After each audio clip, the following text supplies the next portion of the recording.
me what you thought of the exhibition and if you had any particular favourite parts. I've loved it. It's a great pleasure to be here. They're all favourite parts because there's so much, and it just takes me back to my childhood. I mean, my mother and me in the queues for food, eating lots of potatoes because that's about all there was. And I've just said to a friend that I was with, look, there's an egg. My father and I shared an egg more than one occasion. She could hardly believe me.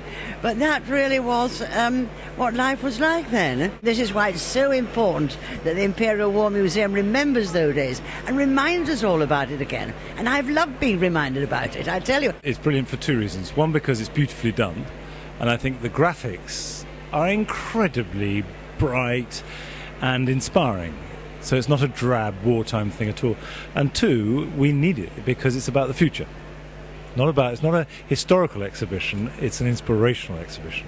What's most interesting is how it's all on that domestic scale. This is real lives of real people.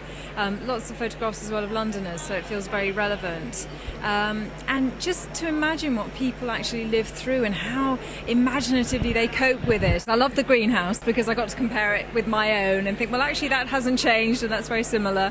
And also I was fascinated with the bits about the children because I've got 4 kids, and so trying to imagine how you would deal with children with very limited foods and so on. I mean, it's hard to get kids to eat vegetables, at the best of times, so how inventive people had to be to get around that.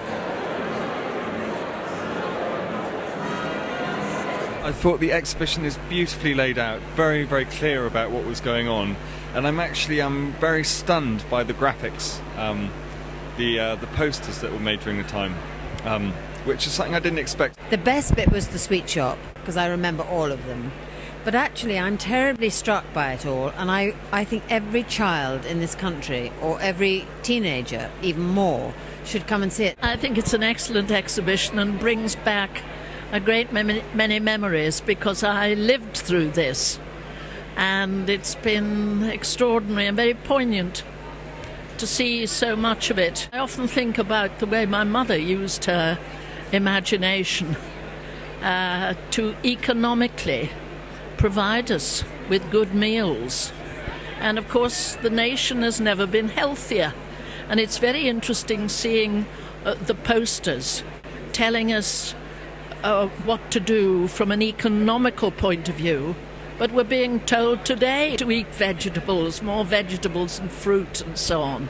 Have you tried any of the ration food here tonight? I have. I've tried an awful lot of it. I've had the raw beetroot, the yellowish one, which was an acquired taste, but I was rather taken with the potato biscuits. I found them rather Moorish. As my granny always used to say, who'd lived through 2 world wars, waste not, want not. The idea being that don't throw anything away and exploit everything you have to the maximum. So it's fantastic. There's mock-up shops with signs saying, bring your bottles back, bring your cans back. You don't throw anything away. You get money back on whatever empty receptacle you bring back. There's some fantastic paintings for anyone's interested in art. A lot of women painters, which is interesting because I suppose they weren't out on the battlefield. They were at home recording all of this in fine detail. Some lovely paintings. One thing I really love was the message is, of course, the most important thing, and that's timeless.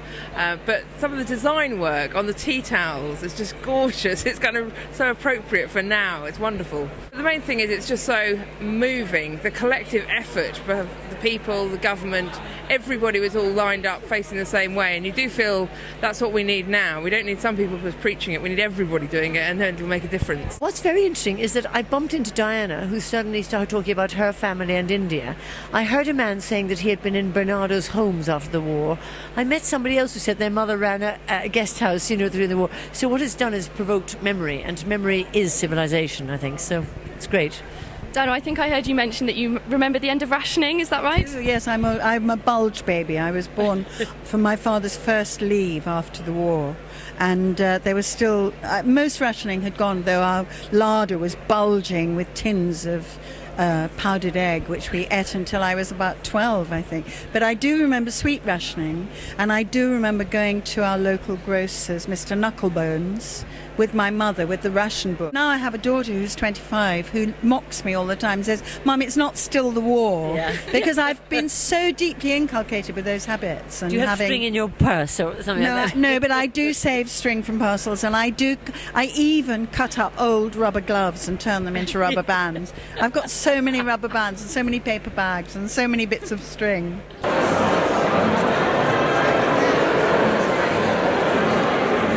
I tried to dig up my Land Army breeches to come tonight, but I couldn't find them. I know I still have them. I came in a sort of hat, which was reminiscent to... Charming. Charming. Yes.